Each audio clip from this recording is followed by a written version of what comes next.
I'm here at my favorite spot to read the paper. Got my morning cup of coffee, and I ran across an article this weekend by one of my favorite journalists, Jason Zweig of the Wall Street Journal. Just has awesome stuff to say.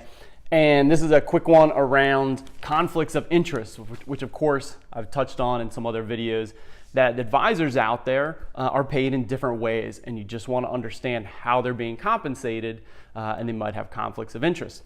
And his article is even talking about ones that are disclosed. So you have to disclose conflicts of interest in an ADV filing that you can look up. It's in the public domain. And so they might get paid different ways, and that can be disclosed. So even when they're disclosed, they're still getting compensated in different ways. This article goes into talking about some of the bigger companies, JP Morgan and Bank of America.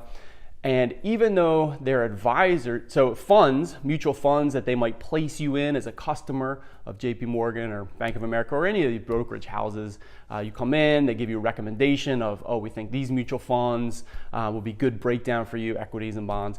Those mutual funds, of course, have fees, expense fees, because they're run by managers, and that's appropriate depending on how many people they have run it and stuff. But they can also give advertising fees and kickback fees to the people that sell them.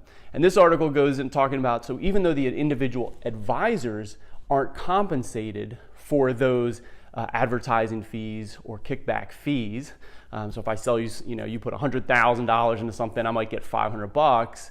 Even though the individual advisors are not getting that, the company's getting it. So Bank of America or JP Morgan gets that $500. And so what do you think those financial advisors that work in that brokerage house, when they're at conferences or they're getting information from their bosses or at meetings and other stuff, what kind of information do you think they're getting? Which products do you think they're more likely to put you into?